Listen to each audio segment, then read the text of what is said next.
ألا بذكر الله تطمئن القلوب.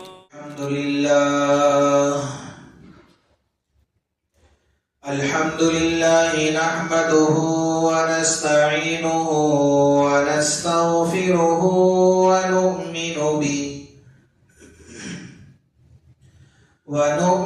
به ونتوكل عليه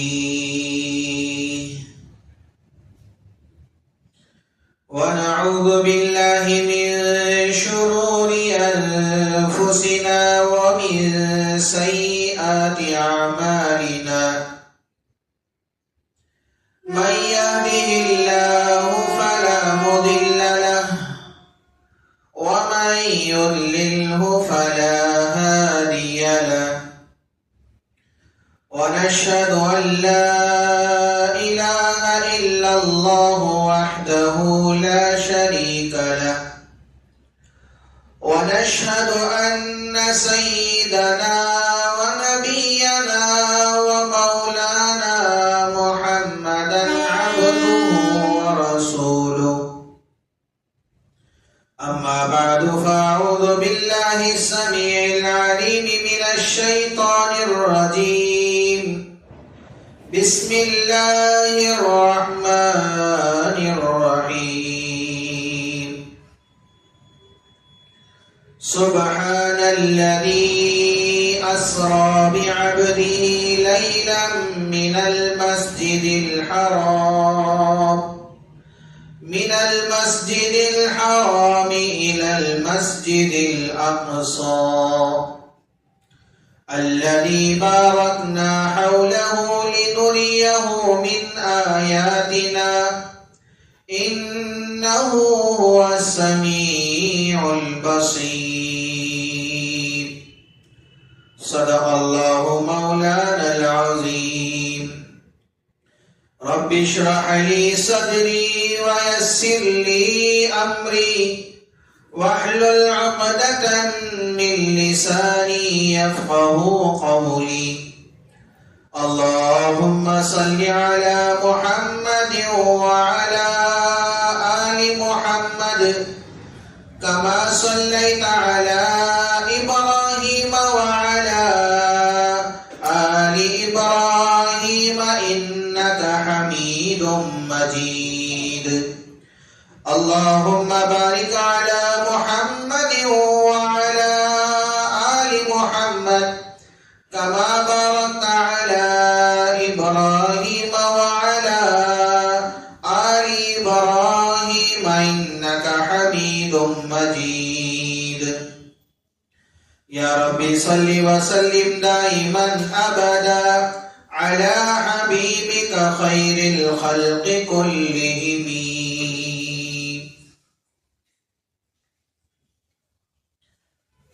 معزز سامعین کرام اور میرے غیور مسلمان بھائیوں، بزرگوں اور دوستوں، رجب المرجب کا مہینہ چل رہا ہے. بہت ہی بابرکت مہینہ ہے. اس مہینے کے اندر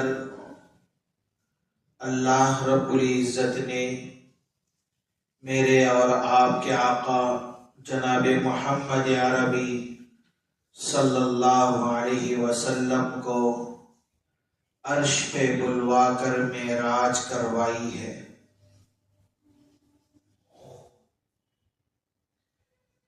تو یہ مہینہ اس اعتبار سے بابرکت ہے. دوسری بات، یہ مہینہ اشہر حرم میں سے ہے، یعنی کہ اللہ رب العزت نے سال کے 12 مہینوں میں 4 مہینوں کو حرمت والے مہینے قرار دیا ہے. اس میں سے ایک مہینہ رجب المرجب کا ہے اور بقیہ 3 مہینے ذی القعدہ، ذی الحجہ اور محرم الحرام کے ہیں۔ اس اعتبار سے یہ مہینہ محترم مہینہ ہے، عظمتوں والا مہینہ ہے۔ آپ نے اس مہینے کے اندر بہت ساری مرتبہ معراج کے واقعے کے متعلق تفصیل سنی ہوگی، لیکن معراج کا واقعہ صرف واقعہ نہیں ہے، اس سے بہت سارے سبق ہمیں ملتے ہیں۔ معراج عروج سے ہے، جس کے معنی آتے ہیں بلندی پر جانا۔ عروج کے معنی ہیں بلندی پر جانا۔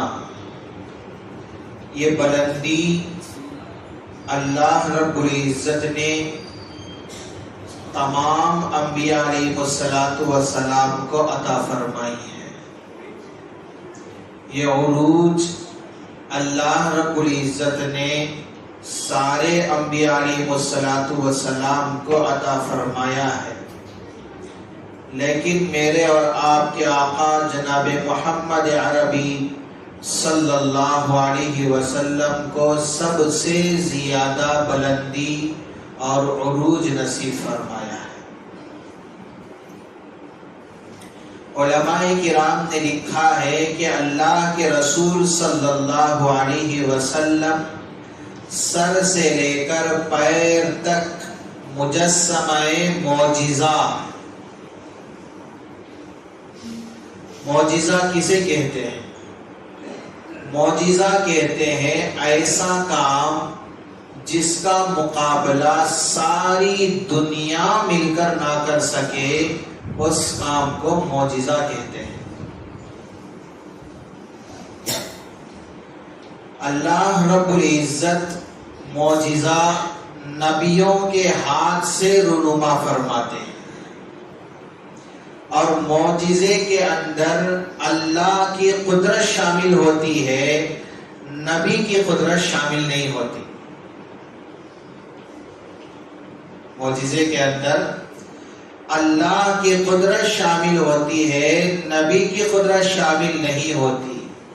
بسا اوقات اللہ رب العزت نبی کے ذریعے سے معجزہ ظاہر کر رہے ہوتے ہیں، لیکن اس کا علم نبی کو خود نہیں ہوتا ہے۔ مثال سے آپ سمجھیں، قرآن میں اللہ رب العزت نے حضرت موسیٰ علیہ السلام کا ذکر فرمایا۔ اللہ رب العزت نے موسیٰ علیہ السلام سے پوچھا کہ موسیٰ تمہارے ہاتھ میں یہ کیا ہے؟ موسیٰ علیہ السلام نے کہا قال ہی عصائے، اے اللہ یہ لاٹھی ہے، اے اللہ یہ عصا ہے۔ اللہ رب العزت نے کہا کہ اس کو زمین پر ڈالیے۔ موسیٰ علیہ السلام جب زمین پر عصے کو ڈالے فَإِذَا هِيَ حَيَّةٌ تَسْعَى، فَإِذَا هِيَ حَيَّةٌ تَسْعَى، تو وہ لاٹھی ایک بڑا سانپ بن گئی، اژدھا بن گئی۔ موسیٰ علیہ السلام ڈرنے لگے کہ اتنا بڑا سانپ ہے، اتنا بڑا اژدھا ہے، کہیں یہ نقصان نہ پہنچائے، کہیں یہ تکلیف نہ پہنچائے، کہیں یہ ایذا نہ پہنچائے۔ اس لحاظ سے موسیٰ علیہ السلام ڈرنے لگے۔ اللہ رب العزت نے کہا کہ موسیٰ خذھا، اس لاٹھی کو پکڑو، یعنی کہ اس اژدھے کو جو سانپ بن گیا ہے اس کو پکڑو، لا تخف، ڈرو نہیں، سنعیدها سیرتها الاولی، پہلی اس کی جو شکل تھی، پہلے اس کی جو صورت تھی، پہلے یہ جیسا تھا، جو حیت پہلے تھی، ہم اس شکل میں لوٹا دیں گے۔ اللہ رب العزت موسیٰ علیہ السلام سے کہہ رہے ہیں، یہاں پر سمجھنے والی بات یہ ہے کہ موسیٰ علیہ السلام کے ہاتھ میں لاٹھی تھی۔ موسیٰ علیہ السلام کو اس بات کا علم نہیں تھا کہ یہ ایک معجزہ بننے جا رہی ہے، یہ اژدھا بننے جا رہی ہے، یہ ایک سانپ بننے والی ہے۔ یہ لاٹھی کے بارے میں موسیٰ علیہ السلام کو بھی علم نہیں تھا۔ اس لحاظ سے یہ بات سمجھ میں آتی ہے کہ معجزہ ظاہر ہو رہا ہو، یہ ضروری نہیں کہ نبی کو اس کا علم ہو، اور یہ بھی ضروری نہیں کہ نبی کو اس کا علم نہ ہو، اس لیے کہ معجزے کے اندر اللہ کی قدرت شامل ہوتی ہے، معجزے کے اندر نبی کی قدرت شامل نہیں ہوتی۔ اللہ رب العزت جب چاہیں، جیسے چاہیں، جہاں چاہیں، جس طریقے سے چاہیں معجزہ رونما فرماتے ہیں، ظاہر فرما دیتے ہیں۔ یہ اللہ کی چاہت ہے، یہ اللہ کی قبض قدرت ہے، اس کے اندر اللہ کی قدرت شامل ہوتی ہے، نبی کی قدرت شامل نہیں ہوتی۔ انبیاء علیہ السلام کے جتنے معجزات ہیں، سارے کے سارے معجزات پر حق ہیں۔ یہاں تک کہ علماء کرام نے لکھا ہے کہ میرے اور آپ کے آقا جناب محمد عربی صلی اللہ علیہ وسلم کے ہاتھ سے جو معجزات رونما ہوئے، جو ظاہر ہوئے، علماء نے لکھا ہے کہ 3,500 سے بھی زیادہ تھے۔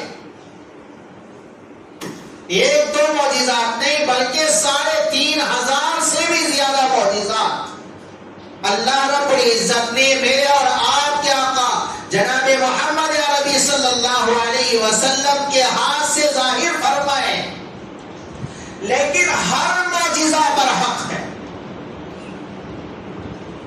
لیکن ایک بات یہاں پر یہ بھی سمجھیں کہ مختلف دور کے اندر مختلف فتنے آتے رہے، ان میں سے ایک فتنہ اس دور کا یہ بھی ہے کہ انبیاء علیہ السلام کے معجزات کے انکار کرنے والوں کا فتنہ۔ بعض لوگ تو یہ کہتے ہیں کہ انبیاء علیہ السلام کے معجزات کچھ نہیں ہے، نعوذ باللہ۔ مثال کے طور پر معجزات کے انکار کرنے والوں میں سر فہرست نام آتا ہے سر سید احمد خان، جس کا نام ہر ایک جانتا ہے۔ اسکولوں کے اندر، کالجوں کے اندر اس کی بہت اہمیت دی جاتی ہے، لیکن سر سید احمد خان یہ صرف معجزات کا منکر نہیں بلکہ تقدیر کے فیصلوں کا بھی منکر تھا۔ یعنی کہ اللہ رب العزت نے مقدر میں جو لکھا ہے ان چیزوں کا بھی، ان فیصلوں کا بھی یہ منکر تھا۔ سر سید احمد خان یہ جنت کا بھی منکر تھا، جہنم کا بھی منکر تھا، فرشتوں کا منکر تھا، موت کے بعد والی زندگی کا بھی منکر تھا، یہاں تک کہ سب سے معروف، مشہور اور نمایاں جو معجزہ اللہ رب العزت نے قرآن شریف کے اندر بیان فرمایا، جس کو قرآن شریف نے بہت ہی نرالے انداز میں بیان فرمایا ہے، جس کو معراج کہتے، معراج کا بھی وہ منکر تھا، اور یہ کہا کرتا تھا کہ یہ کچھ نہیں ہے، اس کی کوئی حقیقت نہیں ہے، نعوذ باللہ۔ اس کے متعلق ایک واقعہ علماء کرام نے لکھا ہے کہ ایک مرتبہ یہ جا رہا تھا، قاسم نانوتوی رحمت اللہ علیہ کے سامنے ایک مرتبہ یہ آ گیا، ساتھ میں کتا رکھا ہوا تھا۔ قاسم نانوتوی رحمت اللہ علیہ اس سے پوچھے کہ بھائی آپ اپنے ساتھ کتا کیوں رکھے ہو، وجہ کیا ہے؟ آپ جہاں بھی جاتے ہو تو ساتھ کتا رکھتے ہو، یہ آپ کے ساتھ ساتھ کیوں رہتا ہے؟ سر سید احمد خان نے کہا کہ میں نے سنا ہے کہ جس گھر کے اندر کتا ہوتا ہے اس گھر کے اندر فرشتے نہیں آتے. میں نے یہ سوچا کہ میں بازار میں جا رہا ہوں تو مجھے موت بازار میں نہ آئے، اس لیے میں کتا اپنے ساتھ رکھا ہوں کہ ملک الموت میرے سامنے نہیں آئے گی. قاسم نانوتوی رحمت اللہ علیہ بڑے حاضر جواب تھے. اللہ رب العزت نے بڑا غضب کا ذہن عطا فرمایا تھا. قاسم نانوتوی رحمت اللہ علیہ نے پوچھا کہ بھائی بتا، کیا کتے کو موت نہیں آئے گی؟ اس نے کہا کہ ہاں کتا مرے گا، کتے کو موت تو آئے گی. قاسم نانوتوی رحمت اللہ علیہ نے کہا کہ پھر تو یہ بات سمجھ لے، جو فرشتہ کتے کی موت نکالنے کے لیے آتا ہے وہی فرشتہ تیری موت بھی نکال کر لے جائے گا. لیکن یہاں پر اس کا نام میں نے اس لیے بتایا کہ احمد خان یہ معجزات کا منکر تھا، تو ہر دور کے فتنے الگ الگ تھے. ان میں سے ایک فتنہ ہے معجزات کے انکار کرنے والوں کا، یہ بہت بڑا فتنہ ہے. لیکن یاد رکھیں کہ انبیاء علیہ السلام کے جتنے معجزات ہیں سارے کے سارے معجزات برحق ہیں، اور اللہ رب العزت نے میرے اور آپ کے آقا حضرت محمد مصطفیٰ صلی اللہ علیہ وسلم کے ہاتھ سے 3,500 سے بھی زیادہ معجزات رونما فرمائے ہیں، ظاہر فرمائے. میں نے شروع میں کہا تھا معجزہ کہتے ہیں وہ کام جس کا مقابلہ ساری دنیا والے مل کر نہ کر سکے اس کو معجزہ کہتے ہیں. مثال سے آپ سمجھیں، ایک آدمی کا انتقال ہو گیا، وہ آدمی مرا پڑا ہے، جسم سے جان نکل گئی ہے، روح نکل گئی ہے، اب تو ایک لاش ہے. ساری دنیا کے ڈاکٹر مل کر اس آدمی کے جسم کے اندر روح ڈال نہیں سکتے، ساری دنیا کے ڈاکٹر مل کر اس کے اندر جان ڈال نہیں سکتے. لیکن اللہ رب العزت کے حکم سے ایک نبی یہ کہتے قم باذن اللہ، اللہ کے حکم سے کھڑا ہو جا، تو وہ آدمی کے اندر جان آ جاتی ہے، وہ اٹھ کر کھڑا ہو جاتا ہے. اس کو کہتے ہیں معجزہ. ساری دنیا والے مقابلہ کرنے سے عاجز و قاصر ہیں، لیکن ایسا کام اللہ رب العزت نبی کے ذریعے سے جب کراتے ہیں تو نبی کے ذریعے سے اس کام کے ظاہر ہونے کو معجزہ کہا جاتا ہے. تو اللہ رب العزت نے بے شمار معجزات انبیاء علیہ السلام کے ذریعے سے ظاہر فرمائے ہیں. تو میرے اور آپ کے آقا محمد عربی صلی اللہ علیہ وسلم کے ہاتھ سے 3,500 سے بھی زیادہ معجزات اللہ نے ظاہر فرمائے. ان میں سے ایک مشہور و معروف معجزہ معراج النبی صلی اللہ علیہ وسلم کا. تو یہاں پر دوسری بات سمجھیں کہ اللہ رب العزت نے معراج سارے انبیاء کو نصیب فرمائی،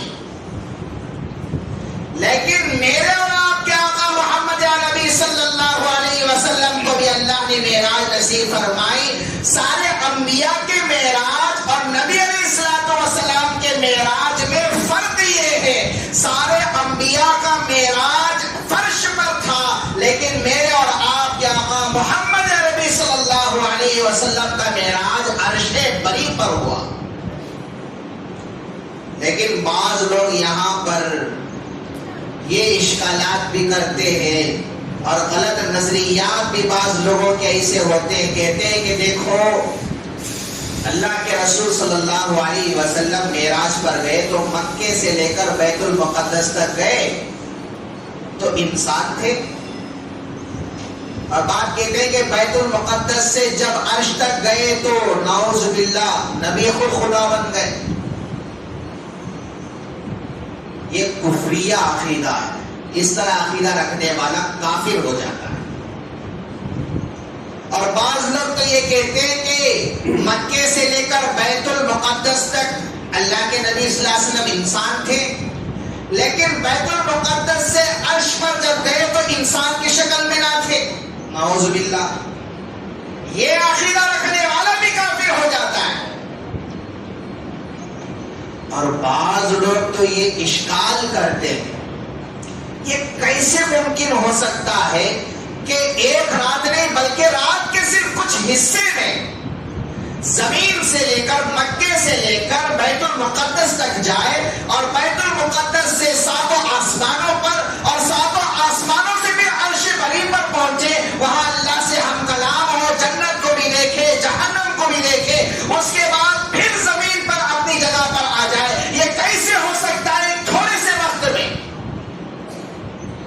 بعض لوگوں کا یہ اشکال ہے، بعض لوگوں کا یہ اعتراض ہوتا ہے، لیکن یہاں پر سمجھنے والی بات یہ ہے، بھائی اشکال تو اس وقت ہوگا آپ کا کہ اللہ کے رسول صلی اللہ علیہ وسلم نے یہ خود کہا ہو، جبکہ اللہ کے رسول صلی اللہ علیہ وسلم نے یہ کہا ہو کہ میں خود معراج پر گیا ہوں، تب آپ کا اعتراض بجا ہے۔ یہ کیسے ہو سکتا ہے اتنے تھوڑے سے وقت میں؟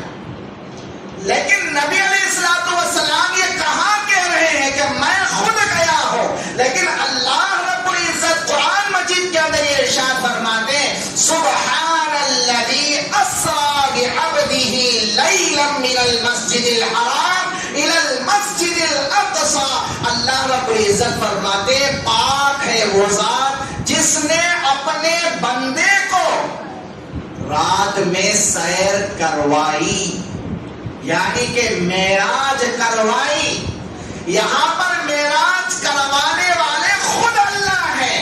اللہ جو معراج کروائے تو اس کے اندر اعتراض کیسے ہو سکتا ہے؟ آپ کا اعتراض اس وقت ہو جبکہ نبی نے کہا ہو کہ میں خود کیا ہوں۔ نبی تو نہیں کہہ رہے، اللہ کہتے کہ میں نے کروایا ہے۔ اللہ کے لیے کوئی چیز بعید نہیں ہے، اللہ کے لیے ہر چیز آسان ہے۔ لیکن گویا کہ آپ کا اعتراض کرنا یہ نبی پر نہیں بلکہ خدا پر، تو نعوذ باللہ، تو اس لیے یہ اعتراض بیکار ہے۔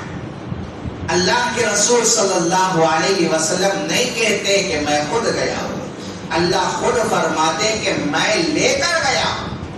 اللہ کے لیے کوئی بات دشوار نہیں ہے، کوئی کام مشکل نہیں ہے، اللہ کے لیے ہر کام آسان ہے۔ ان اللہ علی کل شیء قدیر، اللہ تعالی ہر چیز پر قادر ہے۔ لفظ کن کہہ کر اللہ رب العزت زمین کو بنا سکتے ہیں، لفظ اشارے کن سے اللہ آسمان بنا سکتے ہیں، کن کہہ کر پہاڑوں کو بنا سکتے ہیں، دریاؤں کو بنا سکتے ہیں، ہواؤں کو پیدا کر سکتے ہیں، انسانوں کو بنا سکتے ہیں، جنات کو بنا سکتے ہیں، ساری کائنات کو لفظ کن سے اللہ رب العزت بنا سکتے ہیں۔ تو اللہ کے لیے کیا مشکل ہے تھوڑے سے وقت میں میرے اور آپ کے آقا صلی اللہ علیہ وسلم کو فرش سے عرش پر بلا کر اور ساری معراج کروا کر عرش سے پھر فرش تک پہنچ جائے؟ یہ کوئی مشکل نہیں ہے۔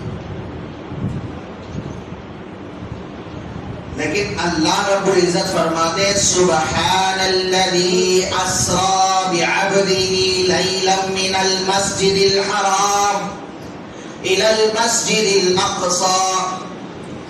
بنی اسرائیل کی پہلی آیت اللہ رب العزت نے معراج کے واقعے کو نرالے انداز میں بیان کیا۔ صرف واقعہ بیان نہیں کیا بلکہ جو اعتراضات اس پر پیدا ہوں گے اس کے جوابات بھی اللہ رب العزت نے صرف ایک آیت کے اندر ہی دے دیا ہے۔ لیکن یہاں پر سمجھیں، اللہ رب العزت معراج کے واقعے کو بیان فرما رہے ہیں تو ابتدا کس لفظ سے شروع کر رہے ہیں؟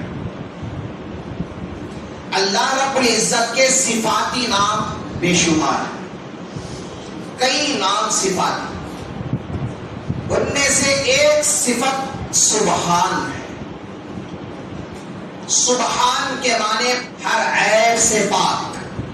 سبحان اس کو کہتے ہیں جہاں پر سارے مخلوق کی طاقت ختم ہو جائے، اس کے بعد جس کی طاقت شروع ہوتی ہے اس کو کہتے ہیں سبحان۔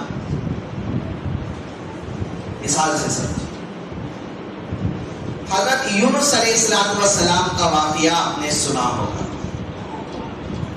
کہ یونس علیہ السلام مچھلی کے پیٹ میں رہے،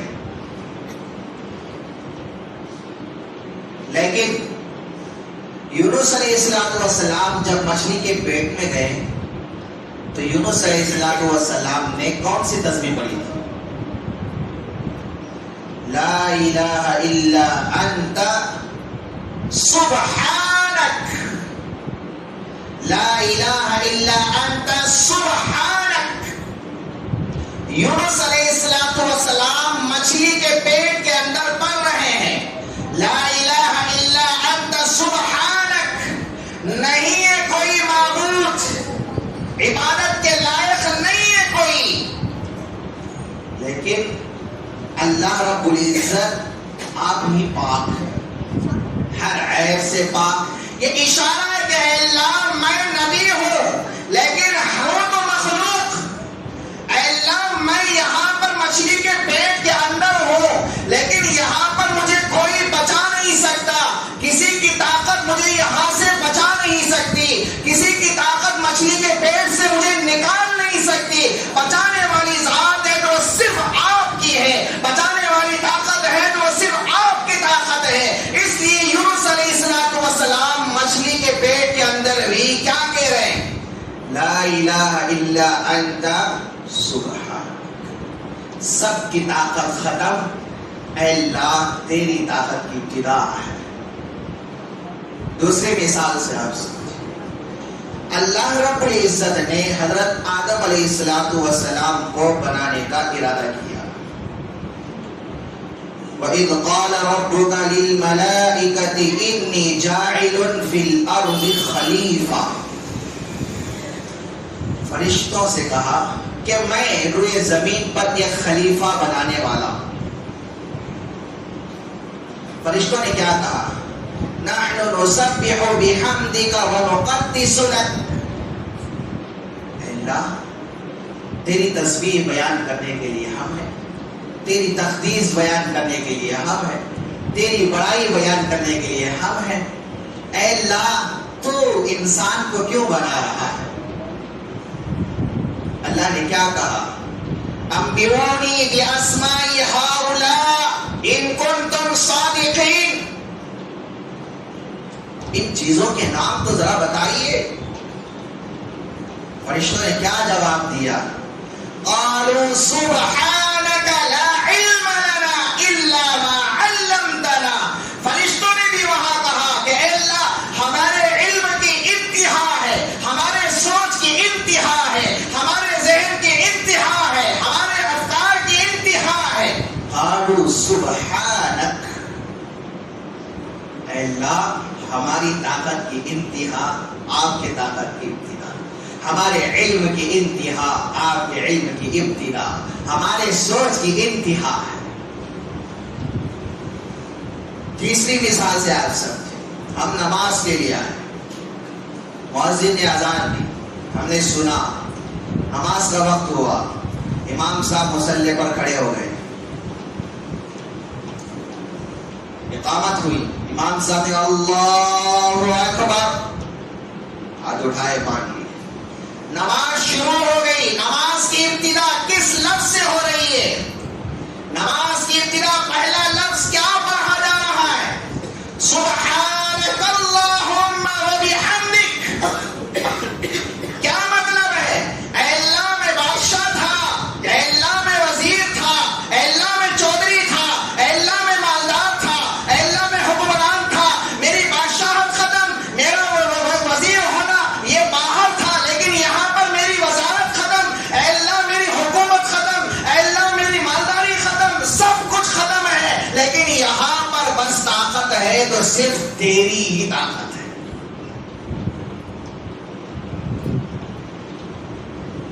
پہلا جملہ سبحانک اللہم، لیکن اللہ رب العزت معراج کا واقعہ بیان فرما رہے ہیں. سبحان الذی اسری بعبدہ لیلا، پاک ہے وہ ذات جس نے اپنے بندے کو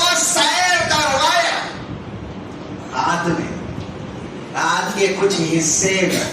اعتراض تو اس وقت بنتا ہے جبکہ نبی نے کہا ہو کہ میں نے معراج کیا ہے، لیکن یہاں پر اللہ کہہ رہے ہیں کہ معراج میں نے کروایا ہے. وہ ذات صرف اشارے سے زمین کو پیدا کیا، آسمان کو پیدا کیا، پہاڑوں کو پیدا کیا، دریاؤں کو پیدا کیا، ساری کائنات کو پیدا کیا کہ وہ رب، اس رب کے لیے کیا بعید ہے کہ وہ تھوڑے سے وقت میں، کیا مشکل ہے تھوڑے سے وقت میں فرش لے کر عرش کا سیر کروائے، وہاں پر معراج کروائے، پھر عرش سے لے کر فرش تک پہنچا دے. کوئی بعید نہیں. یعنی کہ اشارہ کہ دیکھو کہ طاقت جہاں پر مخلوقات کی ختم، وہاں سے طاقت اللہ کی شروع ہوتی ہے. سبحان. یہاں پر ایک بات سمجھیں کہ سبحان کے کیا معنی ہیں؟ سبحان کے کیا معنی؟ پاک ہے وہ ذات. کس چیز سے پاک؟ ہر عیب سے، ہر عیب سے پاک. عقیدہ ہم سمجھیں. عقیدہ نبی کے اندر کوئی عیب ہے نبی کے اندر کوئی عیب؟ نبی کے یاروں میں کوئی عیب؟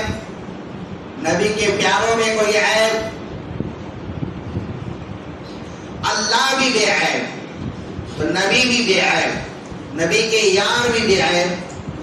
تو گویا کہ یہاں پر سبحان کے معنی کے اندر ہمیں غور کرنا ہے کہ پھر سبحان کے پاک ہے وہ ذات ہر عیب سے، اس کے کیا معنی رہیں گے؟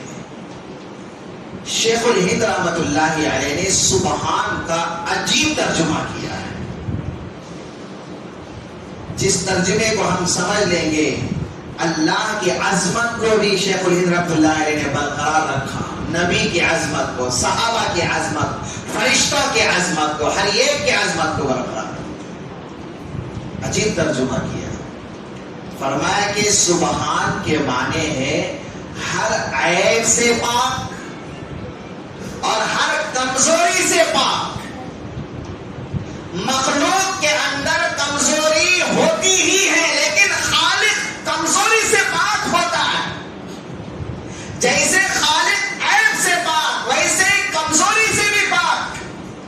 مثال سے آپ سمجھیں، نبی عیب سے پاک ہے لیکن کمزوری سے پاک نہیں ہے. کھانا کھانا کمزوری ہے، اللہ اس سے پاک ہے. اور سونا عیب کمزوری ہے لیکن اللہ اس سے پاک ہے. اللہ کے نبی صلی اللہ علیہ وسلم سفر کر رہے، سفر کرنے کے لیے وقت ہونا کہ نہیں؟ وقت درکار ہے کہ نہیں؟ وقت کی ضرورت ہے، وقت لگتا ہے. اللہ پر ایک ہی اللہ اس سے بھی پاک ہے. ہم نماز پڑھنے کے لیے آئے ہوئے ہیں، نماز کے لیے وضو ہم کر رہے ہیں. وضو کرنا یہ ہمارے لیے بھی کمزوری ہے، لیکن اللہ اس سے بھی پاک، ہر عیب سے، ہر کمزوری سے پاک. جیسا کہ ہمارے لیے اولاد کا ہونا ہماری کمزوری ہے، ماں باپ کا ہونا ہماری کمزوری ہے، خاندان کا ہونا ہماری کمزوری ہے. نبی کے اولاد ہے، نبی کے ماں باپ ہے، نبی کا قبیلہ ہے، نبی کا خاندان ہے، لیکن اللہ تعالی ہر کمزوری سے بھی پاک، ہر عیب سے پاک ہے. تو اللہ رب العزت اس واقعے کی ابتدا کیے سبحان سے. سبحان الذی اسری بعبدہ لیلا. اللہ رب العزت معراج کروائی ہے، نبی خود نے کی ہے. یہ بات ذہن میں رکھیے. بہت سارے لوگ معجزات کا انکار کر دیتے ہیں، لیکن معجزات کا انکار کرنا کفر ہے. سارے کے سارے معجزات برحق ہیں. سارے انبیاء علیہ السلام کے معجزات برحق ہیں. میرے اور آپ کے آقا محمد عربی صلی اللہ علیہ وسلم کے ہاتھ سے اللہ رب العزت نے 3,500 سے بھی زیادہ معجزات ظاہر فرمائے. سارے کے سارے معجزات برحق ہیں. ان میں سے ایک معجزہ مشہور و معروف معجزہ معراج کا معجزہ ہے، یہ بھی برحق ہے.